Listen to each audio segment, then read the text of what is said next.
देखिएगा, अपन बात कर लेते हैं आज एसएससी जीडी की। ठीक है। एसएससी जीडी का सिलेबस क्या है और मैथ अपन पढ़ने जा रहे हैं। तो सिलेबस में अगर एक नज़र देख लेते हैं अपन मैथ में, नंबर सिस्टम के अंदर देखिए एसएफ है, एलसीएम है, दशमलव है, भिन्न हो गई, भिन्नों का सरलीकरण हो गया और नंबर ऑपरेशन हो गए, जैसे बहुत सारे जो प्लस माइनस बोर्डमास नियम हो गया। ठीक है, ये नंबर सिस्टम के अंदर आ जाएंगी चीज़ें। उसके बाद है परसेंटेज आप सभी को पता है। उसके बाद है नंबर 3 पर रेशियो एंड प्रोपोर्शन। नंबर 4 पर है इंटरेस्ट, सीआई एंड एसआई दोनों ही हैं। और उसके बाद प्रॉफिट एंड लॉस है और डिस्काउंट भी इसी का टॉपिक है। उसके बाद है टाइम एंड वर्क और टाइम एंड डिस्टेंस। तो ये हो गए टॉपिक मैथ के, इतने ही टॉपिक हैं, कोई ज़्यादा टॉपिक नहीं है। और अपन पढ़ने जा रहे हैं वो आज का टॉपिक होगा परसेंटेज। देखिए परसेंटेज है, हो सकता है टाइम लग जाए पढ़ने में, क्योंकि चीज़ें हैं जितनी डीपली पढ़ेंगे उतना अच्छा है। जैसे आपने पढ़ लिया एसएससी जीडी में परसेंटेज, फिर आप सीजीएल का लेने गए तो फिर परसेंटेज पढ़ रहे हैं किसी और टीचर से, मुझसे, कहीं से भी, तो वो बकवास बातें होती हैं। कि एक एक टॉपिक जब आपने पढ़ लिया तो क्लियर होना चाहिए। ठीक है, कम शब्दों में इतना ही कहना चाहूँगा। हिंदी है तो हिंदी के अंदर कुछ ज़्यादा आता नहीं है एसएससी जीडी में, जैसे आप सभी को पता है पैराग्राफ वगैरह तो का की भरना वो नॉर्मल बात है। पर्यायवाची है वो भी रट्टा लगाने वाली बात है, समझने वाली बात है नहीं। और क्या होगा भाई, विलोम शब्द हैं, समानार्थी शब्द हैं, वाक्यांश के लिए एक शब्द है, ये सब रट्टा लगाने वाली बातें हैं, उसमें समझने वाली बातें आती हैं नहीं ज़्यादा। फिर भी अगर अपन करेंगे तो एक दो टॉपिक कर लेंगे संधि वगैरह का, हिंदी लेके चलेंगे, कहने का मतलब इतना ही है। तो हिंदी भी अपन स्टार्ट करेंगे क्या, कर ही दिए मानो। ठीक है, तो आज अपन टॉपिक लेके जा रहे हैं प्रतिशत। ठीक है भाई, तो सिलेबस आपने देख लिया, यही है। प्रतिशत को थोड़ा सा अपन समझ लेते हैं। उम्मीद करता हूँ टाइम ज़्यादा नहीं लिया होगा, अगर क्षमा चाहेंगे। और देखिएगा भाई, मेहनत करने का मज़ा तभी है, तो आपसे ये ज़रूर रिक्वेस्ट है कि वीडियो को शेयर ज़रूर कीजिएगा और चैनल को सब्सक्राइब कीजिएगा। चलते हैं, आगे बढ़ते हैं। आज का हमारा टॉपिक रहेगा परसेंटेज। ठीक है, एक सेकंड में देख लेता हूँ कि भी बोर्ड पर कहाँ तक दिख रहा है। ठीक है, दिख रहा है इतना। तो ये है परसेंटेज। तो देखिएगा, प्रतिशत का मतलब ही होता है 1/100। कम शब्दों में चलेंगे अपन। 1/100 कैसे होता है, जहाँ मैंने देखा कि 20% लिखा हुआ है, अब मेरे को प्रतिशत अगर हटाना है तो मैं क्या करूँगा, 1/100 लगा दूंगा, क्योंकि प्रतिशत का मतलब 1/100 होता है। इसको मैंने काट दिया तो कितने आगे, 5 आगे, और ये आगे 1/5। तो 20% की जो भिन्न में वैल्यू होगी वो होगी 1/5। जैसे मैंने लिख दिया 30%, वही यहाँ करूँगा 30/100। अब गुणा का चिन्ह लगाने की, ऊपर एक लिखने की ज़रूरत है नहीं, तो ये आगे 3/10। घबराने वाली बात नहीं है, आराम से चल रहे हैं। जब क्वेश्चन आएंगे तो एकदम बढ़िया तरीके से अपन पढ़ेंगे। ठीक है, और इसी का रिवर्स ले सकते हैं अपन। रिवर्स लेंगे, जैसे 2/5 है। ठीक है, इसको अपन प्रतिशत में कैसे बदलें, तो जब भी प्रतिशत में बदलना है तो 100 से गुणा कर देंगे, तो ये आ गए 20 और ये आ गए 40%। इस तरह से। जैसे एक और लेता हूँ मैं, सपोज कीजिएगा यहाँ पे है 4/5। ठीक है, तो इसको मैं प्रतिशत में बदलूँगा तो इसको भी 100 से मल्टीप्लाई करूँगा, तो ये देखिएगा कितनी आ गई, 20 और 20 चौके 80, तो ये आ गए 80%। इस तरह से हैं अपन इन आंकड़ों को चेंज कर सकते हैं एक दूसरे के अंदर। अब है कुछ लिखाने वाली बातें, जो मूर्खता होती है, ना ही लिखनी है, ना ही याद करनी है अपने को, ना ही रटनी है। क्योंकि देखिएगा, हम किसी से मिले, ठीक है, तो हमें नाम याद करने की ज़रूरत नहीं होती किसी का भी। क्यों नहीं होती, क्योंकि हाँ, ये ज़रूर हो सकता है एक ही बार मिलते वो नाम हमें याद ही नहीं रहे कि भाई फला आदमी था कौन। लेकिन बार बार अगर हम उन चीज़ों को देखते हैं तो फिर वो नाम ना ही याद करने की ज़रूरत रहती है, ना ही रटने की ज़रूरत रहती है। तो अगर हम प्रतिशत पढ़ेंगे, भाई पढ़ेंगे, पढ़ रहे हैं, अगर आप यहाँ तक आए हैं, तो फिर क्या होगा, हम उन संख्याओं से बार बार परिचित होंगे। और जब बार बार परिचित होंगे तो रटने की ज़रूरत कहाँ है, माइंड में अपने आप सेट हो जाएंगे। भाई यहाँ से मैं जाता हूँ जयपुर, तो मुझे रास्ता याद करने की ज़रूरत नहीं है। अगर मैं 4 बार चला गया तो 5 बार गाड़ी लेके अपने आप चला जाऊँगा। ठीक है, क्योंकि मैं उस रास्ते से 4 बार गुजर चुका हूँ और आप पहली बार गए, तब आप रास्ता याद करने की कोशिश करो या फिर आप गूगल मैप लगाओ, आप याद नहीं कर पाएँगे। ठीक है, समझ रहे हैं आप बात? और कर भी लिया तो कहीं न कहीं गलती होगी, 2 दिन बाद में भूल गए, लेकिन आप 4 बार उस रास्ते से गुज़र गए तो वो रास्ता आपको याद हो जाएगा। इसलिए आपको ये याद करने की ज़रूरत नहीं है कि 1/2 50% होता है, 1/3 है वो 33.33% होता है। 3-3 मालूम क्या फ़र्क पड़ता है, 1/4 है वो 25% होता है, 1/5 है 20% होता है, 1/9 है 11 से 1/9 होता है, 1/7 है वो, ठीक है, 1/7 है वो 14 से 2/7% होता है। ये चीज़ें याद करने की ज़रूरत है ही नहीं अपने को, क्योंकि ये जब हम उन पे काम करेंगे क्वेश्चंस पे तो अपने आप याद हो जाएंगे। ठीक है, तो बिना टाइम वेस्ट किए पहले क्वेश्चन पे चलते हैं अपन। और पहला क्वेश्चन है, मैं देख लेता हूँ भाई क्या है, आपको उधर दिख जाएगा। किसी संख्या को 20% बढ़ा दिया जाता है। देखिए पहले तो मैं आपको बता देता हूँ, 20% का मतलब होता है 1/5। 1/5 कैसे आया सर? 20 में ये है 20%, ये एक ही बताऊंगा भाई, उसके बाद नहीं बताऊंगा मैं। 20% और प्रतिशत हटाया तो क्या करेंगे, 100 से भाग देंगे, तो 20×5 100, तो क्या आ गया, 1/5 आ गया। उम्मीद करता हूँ आगे बताने की ज़रूरत नहीं होगी कि अगर मैं किसी प्रतिशत को डायरेक्ट भिन्न में बदल रहा हूँ तो कैसे चेंज किया है। ठीक है, किसी संख्या को 20% बढ़ा दिया जाता है तो 20% की वैल्यू हो गई 1/5। इसका मतलब ये है कि अगर कोई संख्या 5 है तो उसका 20% 1 होगा। ठीक है, और मैं 20% बढ़ाऊंगा तो 1 बढ़ाऊंगा तो 5 से वो संख्या क्या हो गई, 6 हो गई। फिर आगे इसने कहा है मूल संख्या पर वापस आने के लिए बढ़ी हुई संख्या को कितना प्रतिशत कम करना चाहिए। देखिएगा, वापस 6 से 5 आने के लिए 1 कम करना होगा। 1 है वो किस में से कम कर रहे हैं अपन, 6 में से, तो बटा 6। अब इसने पूछा भाई कितने प्रतिशत कम करना होगा, तो 1/6 की जो वैल्यू होती है वो होती है 16 सही 2/3%। ठीक है, 16 सही 2/3% कैसे आई ये बता देता हूँ। अगर प्रतिशत में बदलना है तो 100 से गुणा करेंगे। ठीक है, हम इनको काट के देखेंगे तो 16 से ही 2/3% ही आएंगे, लेकिन हम एग्ज़ाम में भी नहीं काट के देखेंगे, ना ही जब हम प्रैक्टिस करेंगे तब काट के देखेंगे। डायरेक्ट हम देख लेंगे 16 सही 2/3% होता है बस। उसके बाद चीज़ें अपने आप याद होती चली जाएंगी अपने को।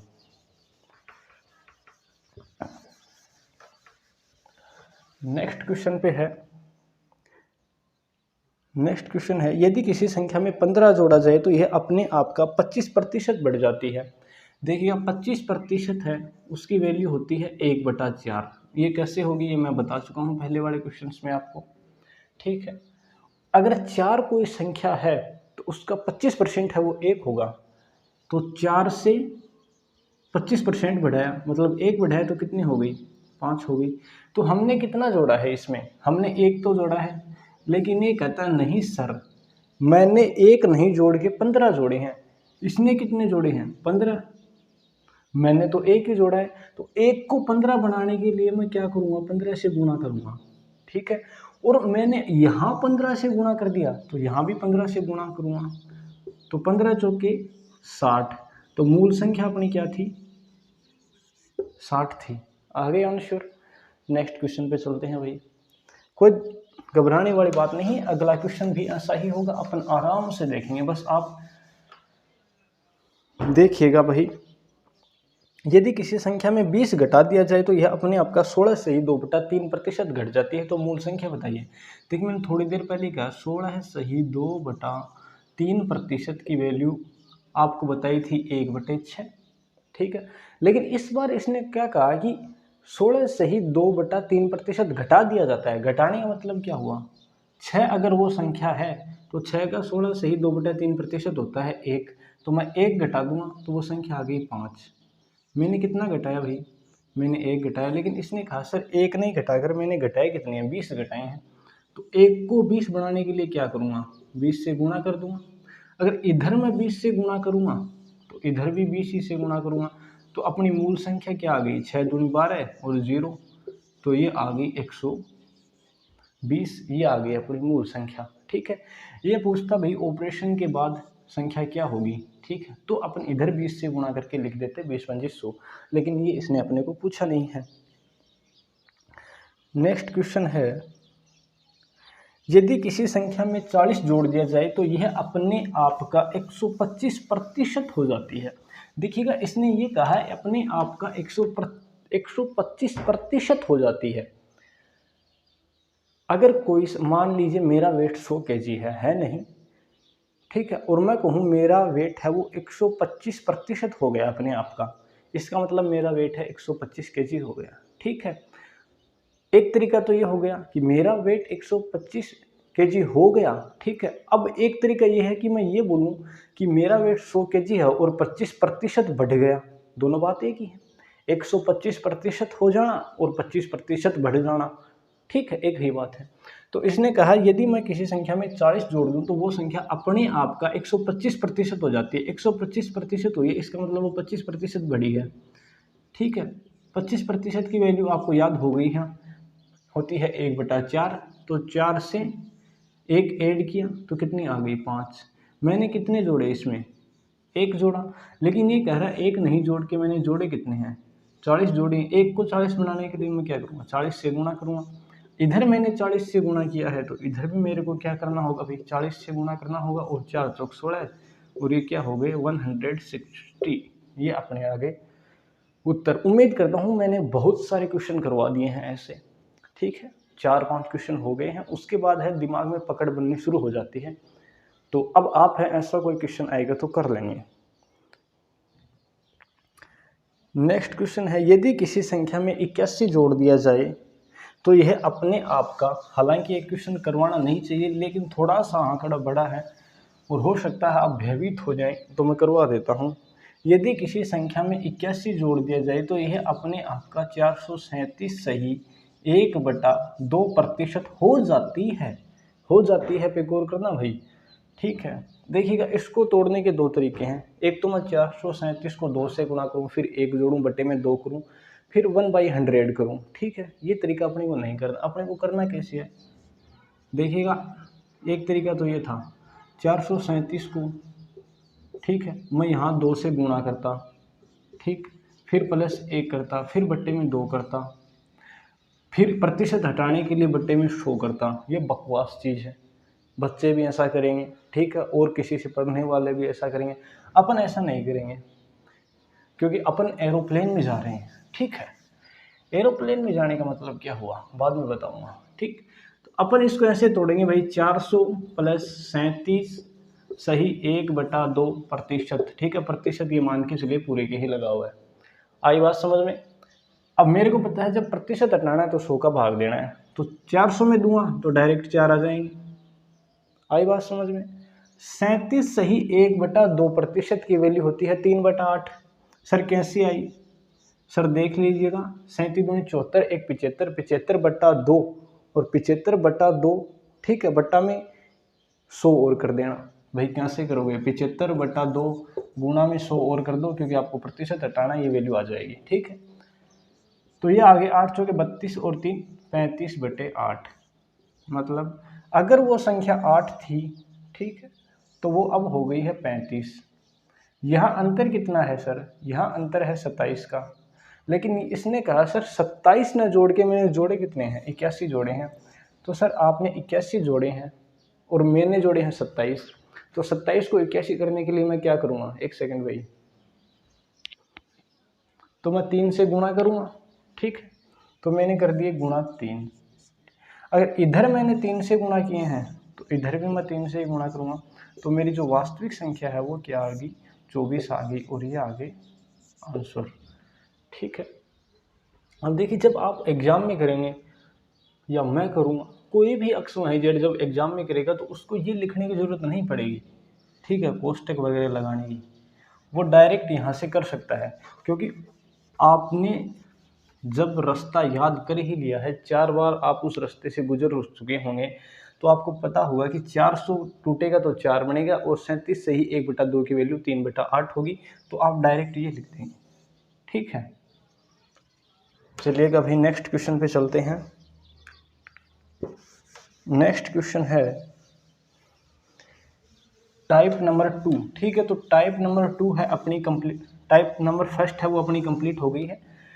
और टाइप नंबर जो फर्स्ट आएगी वो इसी तरह की आएगी कि मैंने 15 जोड़े तो 16% की वृद्धि हुई, 16 जोड़े तो 18% की वृद्धि हुई, ठीक है। अब 18% से घबराना मत, क्योंकि अब आप देखिए कोई क्वेश्चन एग्जाम में आया है, ठीक है, वो आपको आ रहा है तो हम ये सोच लेते हैं कि वही वो सभी को आ रहा है, ठीक है।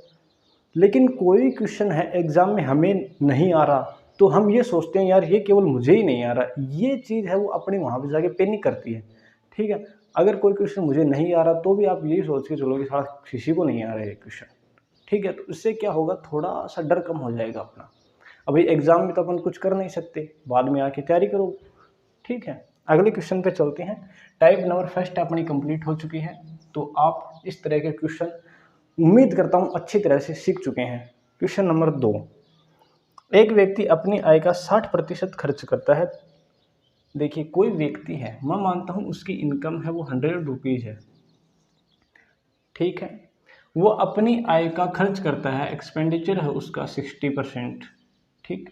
तो उसकी सेविंग कितनी आ जाएगी? सर सेविंग उसकी मुझे दिख रहा है भाई, खर्च करने के बाद जो बच गया वो क्या आएगी? सेविंग आएगी 40, उसकी सेविंग आ गई। फिर इसने कहा कि उसकी आय में 20% की वृद्धि होती है। 20% की वृद्धि होने का मतलब है उसकी आय 120 रुपये हो गई है। फिर इसने कहा तथा वे भी 20% बढ़ता है। वे 20% बढ़ने का क्या मतलब हुआ कि पहले अगर वो 60 रुपये खर्च कर रहा था तो अब 20% अधिक खर्च करेगा। देखिए 60 का 20% होगा 12, क्योंकि 10% 6 होगा और 6 दूनी 12, तो ये आ गए 72। अब किसी को ये लगे कि भाई 72 कैसे आए, तो देखिएगा 20% निकाल लीजिएगा। 20% निकालने के लिए बट्टे में अपन ने क्या कर दिया, 100 कर दिया, 2 शून्य से 2 शून्य कैंसिल, 6 दूनी 12, ठीक है।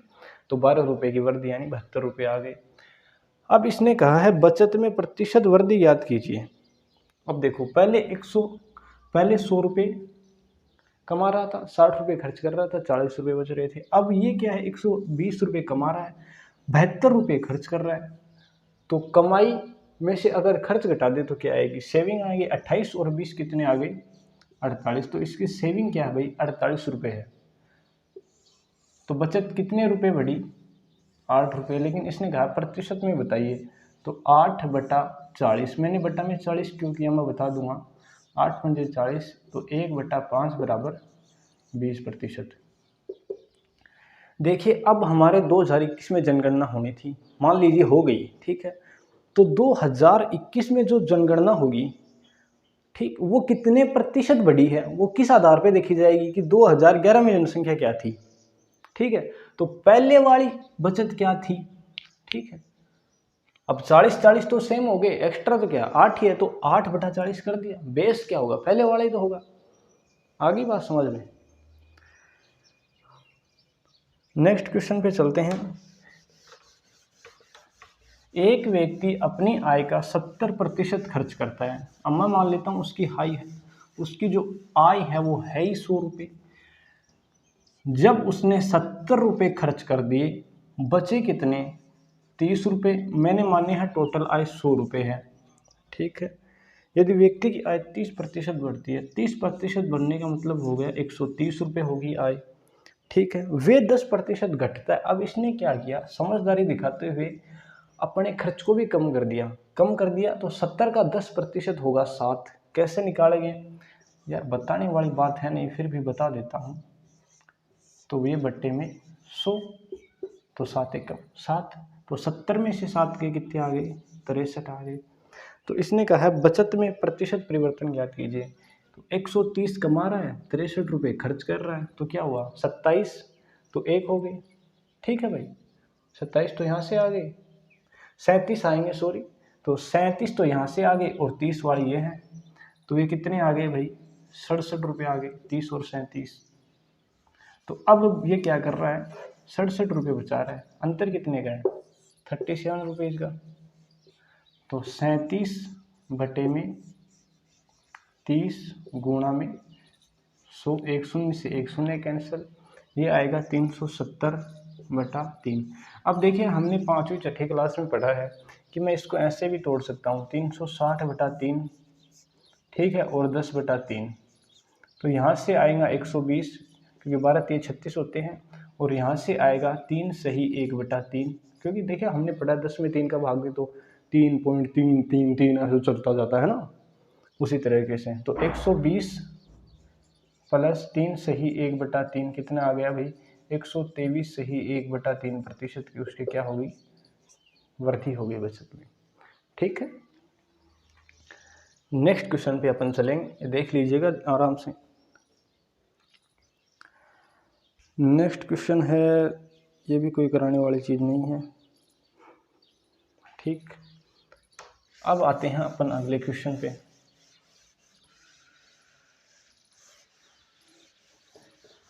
अगला क्वेश्चन कराने से पहले मैं आपको एक बात बता देता हूँ, छोटी सी क्वेश्चन बाद में कर देंगे। कई बार हमें ये दे दिया जाता है कि ए की आय है, ठीक है, वो बी की आय से 20% अधिक है, ठीक है। ए की आय है वो बी की आय से 20% अधिक है, तो बी की आय से 20% अधिक है, तो 20% की वैल्यू होती है 1/5। तो मतलब बी की आय अगर 5 है तो ए की आय हो गई 6। तो बताइए बी की आय ए से कितने प्रतिशत कम है, तो वहाँ भी यही होगा, कम करना है तो मतलब 5 पे जाना है, तो 1 कम कर दिया, किस में से किया है, 6 में से, और 1/6 क्या होता है भाई, 16 सही 2/3%। आई बात समझ में। लाइट भी आ गई भाई, तो उम्मीद करता हूँ लाइट आ गई तो बात भी समझ में आ गई होगी, ठीक है। नेक्स्ट क्वेश्चन है, ए तथा बी की कुल आय 1500 रुपये है। ए ने अपनी आय का 90% तथा बी ने अपनी आय का 80% खर्च किया है, तो उनकी बचत का अनुपात 3:4 है, तो उनकी पृथक पृथक आय बताइए। देखिएगा ए ने 90% खर्च कर दिया, तो यकीनन उसने 10 तो बचाया ही है ना, तो 10% बचा लिए। बी ने 80% खर्च कर दिया, तो आपको पता है उसने 20 तो उसने बचाया है, और बचत का अनुपात दे रखा है, तो बचत के बराबर अपन बचत रख देंगे, ठीक है भाई, बचत के बराबर बचत रखेंगे, खर्च के बराबर खर्च रखेंगे, तभी तो तुलना होगी ना चीज़ों की।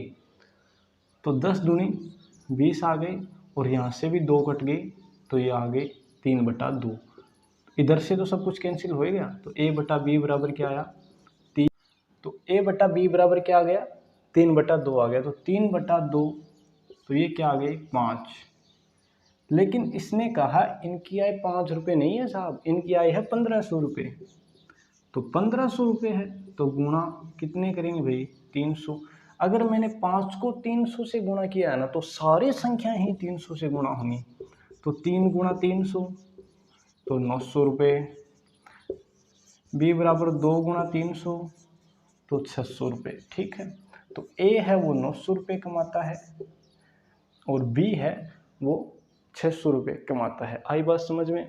आप चाहें तो इसका स्क्रीनशॉट ले सकते हैं भाई अपने आप, क्योंकि ये जब अपन रिकॉर्डिंग कर रहे थे तो स्पेस है वो बचा ही नहीं था, बिल्कुल भी स्टोरेज फुल हो गया था, वो वीडियो अपने आप बंद हो गया था। चलिए अब जाते हैं। ए तथा बी की कुल आय है वो 1215 रुपये। ए ने अपनी आय का 85 सही 5/7% खर्च किया, बी ने अपनी आय का 83 सही 1/3% खर्च किया, और उनकी बचत का अनुपात है वो 3/4 है, ठीक है। तो मैंने बताया है जब बचत दी है तो बचत के बराबर बचत ही लिखेंगे अपन, ठीक है। तो ए तथा बी की कुल आय 1215 रुपये। ए ने अपनी आय का 85 सही 5/7% खर्च किया, तो जब ये खर्च कर दिया तो मैं इसको 100 में से घटाऊंगा, तो मेरे पास क्या आ जाएगी, बिल्कुल सही भाई, बचत आएगी। तो बचत कितनी आएगी भाई, देखिएगा बचत आएगी 14 तो 1 हो गई, ठीक है। अगर वो 86 खर्च कर देता तो 14 तो 1 बच जाते, लेकिन उसने 86 में से थोड़ा सा कम किया है, तो कितने आएंगे, 2/7 और आ जाएंगे। देखिएगा 5 तो हो गए ना, अगर मैं इसमें से 2/7 जोड़ दूँ है ना, तो आप देख रहे होंगे कि ये 86 हो जाएगा, इसलिए वो 2/7 यहाँ ऐड कर दिया मैंने, ठीक है। और 14 सही 2/7% की वैल्यू होती है 1/7, तो गुणा 1/7, ठीक है। फिर इसने कहा है कि बी ने अपनी आय का 83 सही 1/3% किया है खर्च, तो 83 सही 1/3% किया। अगर 84 करता तो 16 तो 1 बचते, ठीक है, लेकिन 84 में से थोड़ा सा कम किया इसने खर्च, तो ये 2/7 यहाँ आ गए, कौन से 2/7, माफ़ कीजिएगा 2/3, ठीक है। तो ये 2/3 यहाँ आ गई। तो 16 सही 2/3, 16 सही 2/3 प्रतिशत की वैल्यू होती है 1/6। तो ये आएगा गुणा 1। अब 6 मैं यहाँ लिखूँगा तो आपको पता है वो डायरेक्ट कहाँ जाएंगे, गुणा में जाएंगे, ठीक है भाई।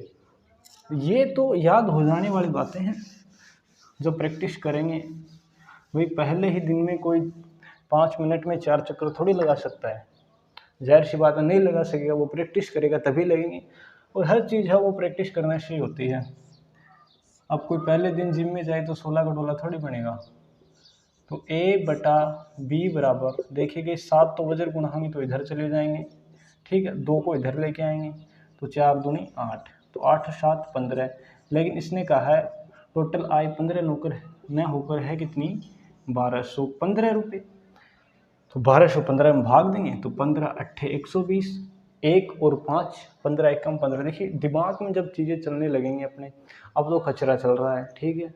जब अपनी कैलकुलेशन चलेगी तो अपनी कैलकुलेशन फास्ट होगी। और कैलकुलेशन फास्ट करने का क्या तरीका भाई, आप जब भी जाएं, जहाँ भी जाएं, अगर आप कंपटीशन की तैयारी कर रहे हैं, मोबाइल नंबर दिखा 10 डिजिट का, ठीक है, तो उसको आप ऐड कर दीजिए। जैसे भाई किसी भी दुकान पे दिख गया, ठीक है, कोई गाड़ी जा रही थी उसके पीछे दिख गया तो आप उसको ऐड कर दीजिए। 10 डिजिट होते हैं, ऐड कर देंगे आराम से, ठीक है। अब आपको गुणा करना है तो क्या करेंगे, जैसे भी कोई गाड़ी जा रही है, ठीक है, उसकी नंबर प्लेट दिखी, ठीक, तो उसके क्या होंगे 4 डिजिट होंगे। अब तो उन चारों डिजिट को आप गुणा कर दीजिए, ठीक है। तो 4 2 1 8 थे, ठीक, तो 42 18 हो गई। 42 18 तो 4 दूनी 8, फिर 1, तो 8 एकम 8 और 8 64। इस तरह गुणा करते जाएंगे अपन। तो फिर क्या होगा, वो दिमाग में अपने आप गुणा मल्टीप्लिकेशन हो गए, ठीक है, जोड़ हो गया, ऐड हो गया। जब मोबाइल नंबर ज़्यादा हो तो फिर कहीं घटा दीजिए, कहीं ऐड कर दीजिए, ये करते रहिए, ठीक है। तो इससे अपनी कैलकुलेशन है वो अपने आप इम्प्रूव हो जाएगी। और पहाड़े याद रखिए, ठीक है। तो 81 गुणा हो गई, तो ए की क्या आएगी, ए की आय आएगी 7 गुणा 81। तो 7 एकम 7 और 7 8 56, 567 रुपये। और बी की क्या आएगी भाई 8 गुणा 81, तो 8 एकम 8 और 8 8 64, ठीक है। ये उत्तर आ गए अपने पास। नेक्स्ट क्वेश्चन है, नेक्स्ट क्वेश्चन आपको ही करना है भाई, चलो मैं करवा देता हूँ। थोड़ा सा हार्ड कुछ नहीं है, फिर भी मैं करवा देता हूँ आपको। इसने कहा है एक व्यक्ति अपनी आय का 80% खर्च करता है और यदि व्यक्ति की आय 16.67% बढ़ती है, देखिए 16.67 कह लो या 16 कह दो, बात एक ही है, ठीक है। तो 16 कितनी हो गई आपको पता है, 1/6 हो गई। तो अगर उसकी आय पहले 6 रुपये थी तो बाद में कितनी हो जाएगी भाई, बढ़ के 7 रुपये हो जाएगी, क्योंकि उसने कहा ना 16.67% बढ़ी है, ठीक है। तो अगर इसका मान होगा 1/6, तो पहले अगर आय 6 थी तो बाद में क्या हो जाएगी, बाद में आय हो जाएगी 7, ठीक है। फिर इसने कहा है यदि व्यक्ति की आय है वो बढ़ती है तथा वे 37.5% बढ़ता है। देखिएगा 37.5 को मैं 37 सही 1/2 भी लिख सकता हूँ, और 37 सही 1/2 का मतलब आपको पता है 3/8 होता है, ठीक है। तो पहले अगर खर्च 8 था तो उसके बाद क्या हो जाएगा, 8 3 बढ़ के 11 हो जाएगा। उम्मीद करता हूँ ये तो मैंने आपको बहुत बार बता दिया है, ठीक है भाई। फिर इसने कहा है एक व्यक्ति अपनी आय का 80% खर्च करता है। देखिए 6 का 80% निकालेंगे तो पॉइंटों में उतर आएगा। तो मैं क्या करूं, इसको क्या करूं, 0 से गुणा कर दूं, इधर भी और इधर भी। हमने छोटे स्कूल में पढ़ा है जब थे कि अक्स बराबर 10 है, तो अगर मैं अक्स को 10 से गुणा करूँगा तो इधर भी 10 से गुणा करूँगा, ठीक है, पढ़ा है ना ये। कोई समझाने वाली बातें हैं नहीं ज़्यादा, फिर भी ठीक। तो 80% खर्च करने का मतलब हुआ 60 का 80% हो गया, 8 को 6 से गुणा किया 48, 2 शून्य से 2 शून्य कट गई, रुपए बच कितने गए 12। फिर इसने कहा अगर उसका वे 37 से ही 1/2% बढ़ जाता है, मतलब अगर 8 था वे तो 11 हो जाएगा, लेकिन वे एक्चुअल में कितना है 48, 48, 8 को 48 बनाने के लिए मैं क्या करूँगा, 6 से गुणा। अगर मैंने एक संख्या को 6 से गुणा किया है तो उधर भी मेरे को क्या करना होगा, 6 से गुणा करना होगा। तो 11 को 6 से गुणा किया, 66 आ गए। तो ये आ गए 66। तो इनकम एक्सपेंडिचर जो बच गया वो क्या हो गया, खर्च हो गया। तो इसने कहा है कि अब ये बताइए मेरे को, अब बचत प्रतिशत ज्ञात करें। देखिए बचत में प्रतिशत परिवर्तन नहीं पूछा, बचत प्रतिशत पूछा है। तो बचत 4 रुपये की है, इनकम 70 रुपये की है, बटा 100। तो ये क्या आएगा भाई, 40/7, और 7 पंजे 35 और 5 बच जाएंगे क्योंकि 7 का भाग नहीं जाएगा। तो ये आएगा अपने पास बचत प्रतिशत। ये क्वेश्चन दोबारा देख लेना रिवर्स करके, जो वीडियो देख रहा है वो, ठीक है, अगर किसी का समझ में ना आए तो। और वैसे समझ में आने वाली कोई बात है नहीं, लेकिन फिर भी हो सकता है कई पहली बार पढ़ रहे हो, और जो महारथी हैं उनका तो कहना ही क्या है।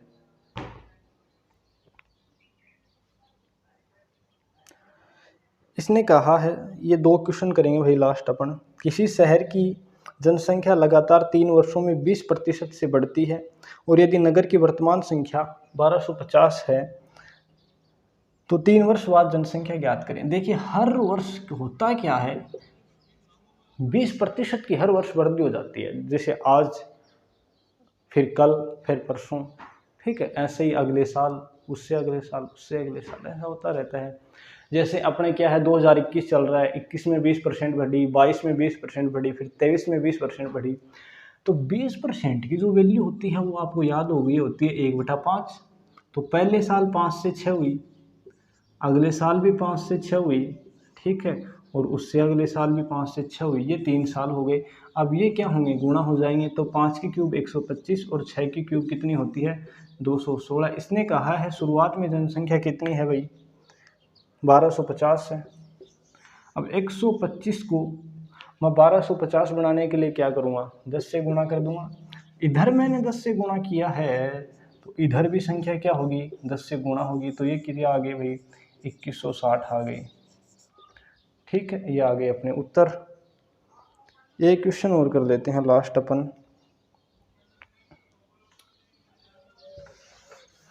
किसी कस्बे की जनसंख्या वृद्धि प्रत्येक विषम संख्या साल में 25% की होती है। अगर कोई भी विषम साल है, जैसे 2021 का है, तो क्या होता है, 25% की वृद्धि होती है। 25% की वृद्धि अब आपको याद हो चुकी है कि 25% की वैल्यू होती है 1/4, तो 4 से 5 होती है, ठीक है।